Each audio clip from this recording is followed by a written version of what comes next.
Halo kawan Retas, selamat datang di channel kami, Retas Channel. Bersama saya Razan. Dan saya Azam.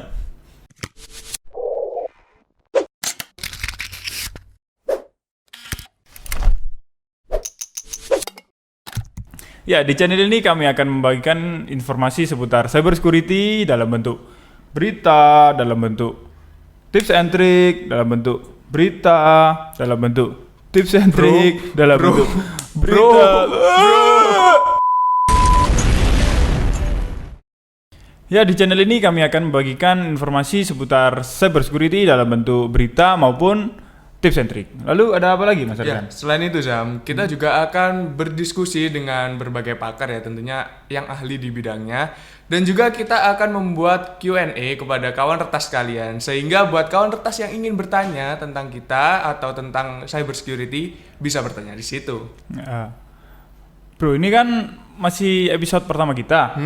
Bagaimana kalau kita membacakan berita seputar cybersecurity? Boleh sih bro, kebetulan juga kita masih belum ada narasumber. Oke, kalau gitu kita mulai saja. Oke Zam, berita pertama kita kutip dari malwarebytes.com tentang kebakaran yang terjadi di salah satu data center terbesar di dunia, OVH. Ngerti nggak bro, OVH itu apa? Batu Pak Haji. OVH aja. OVH ini merupakan perusahaan penyedia hosting terbesar di Eropa dan terbesar ketiga di dunia. Perusahaan ini menyediakan VPS, dedicated server, dan layanan web lainnya. Nah, yang terbakar merupakan salah satu data center mereka yang terletak di kota Strasbourg, Prancis. Korbannya pun bermacam-macam, mulai dari perusahaan penyedia berita online, cryptocurrency, penyedia server catur gratis. Tapi yang paling parah, perusahaan pembuat video game Rust. Mereka bahkan kehilangan semua datanya dan tidak bisa dikembalikan lagi. Wah, terus apa yang harus kita lakukan kalau kita kena musibah seperti itu? Nah, sebenarnya bro, setiap perusahaan itu harusnya memiliki yang namanya DRP atau Disaster Recovery Plan. Di situ ada berbagai macam perencanaan untuk menghadapi risiko seperti bencana itu tadi, kebakaran atau gempa bumi dan bencana lainnya.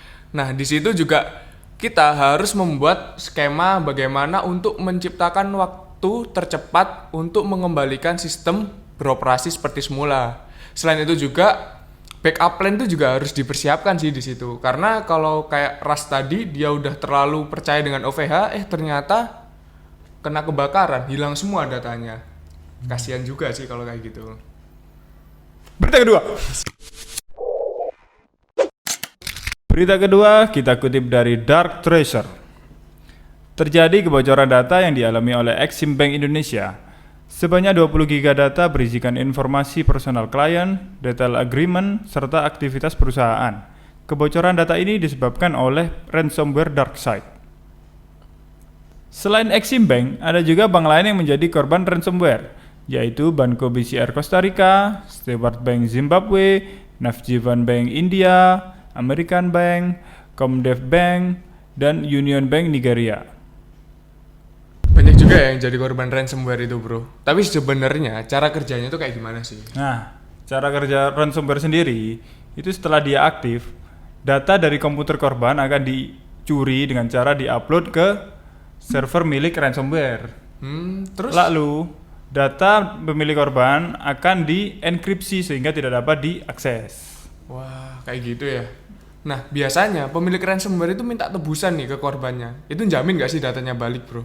Sebenarnya sih nggak jamin ya kalau datanya kembali. Dan juga nggak jamin untuk tidak dibocorkan atau disebarkan gitu. Waduh.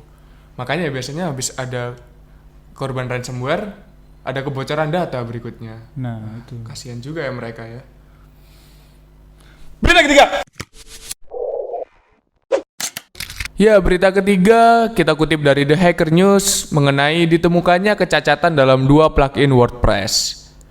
Menurut WordFans, terdapat 2 plugin yang mengalami kecacatan, yakni Elementor dan juga WP Supercache, dan berpotensi untuk memungkinkan penyerang menjalankan kode arbitrer dan mengambil alih situs web dalam skenario tertentu.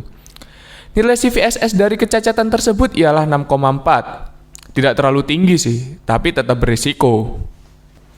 WordPress sendiri kan termasuk CMS yang betul. sangat populer di masyarakat. Yups. Terus apa yang harus kita lakukan?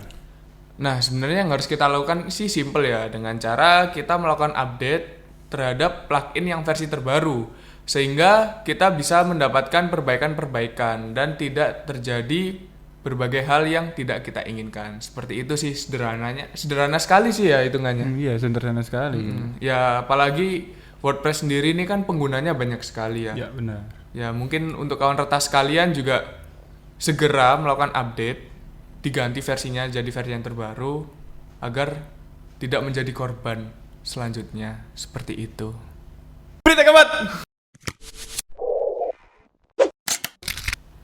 Berita keempat ada dari Hacker News Tentang apa, Bro? tentang celah pada Microsoft Server Wah. Exchange. Microsoft di awal bulan Maret lalu memperingatkan serangan aktif yang mengeksploitasi Exchange server yang tidak ditambal. Kampanye peretasan ini diyakini telah menginfeksi puluhan ribu bisnis entitas pemerintah di Amerika Serikat, Asia, dan Eropa. Dan menurut jurnalis keamanan cyber independen Brian Krebs, setidaknya 30.000 entitas di seluruh Amerika Serikat, terutama bisnis kecil, kota besar, dan pemerintah lokal. Perusahaan tersebut mengatakan bahwa mereka akan terus melihat perkembangan exploit ini dalam berbagai serangan yang menargetkan sistem server Microsoft Exchange yang belum ditambal oleh beberapa aktor jahat di luar Hafnium. Nah, gitu, Bro. Oke. Nah, namanya apa sih nama celahnya itu, Bro? Nah, jadi celah yang digunakan itu, sebentar saya baca dulu. Gimana? Nah, celah yang digunakan itu yaitu CVE 2021 26855, juga disebut proxy logon. Memungkinkan penyerangan untuk melakukan bypass autentikasi dari Microsoft Exchange server lokal yang dapat menerima koneksi dari sumber eksternal pada port 443. Nah, hal ini diikuti dengan eksploitasi pasca autentikasi CVE 2021 26857, CVE 2021 26858 dan CVE 2021 27065 yang memungkinkan pihak tidak bertanggung jawab untuk mendapatkan akses lebih jauh. Gitu. Sebenarnya aku sendiri juga bisa baca ya, Bro. Nah, iya. Kan Apa? nggak hafal. Ya, sekian untuk berita episode kali ini. Mungkin kalau ada pertanyaan seputar cybersecurity, kalian bisa tulis di kolom komentar dan jangan lupa share ke teman-teman kalian. Jangan lupa follow Instagram kami di @retasIDN. Sampai jumpa di video selanjutnya.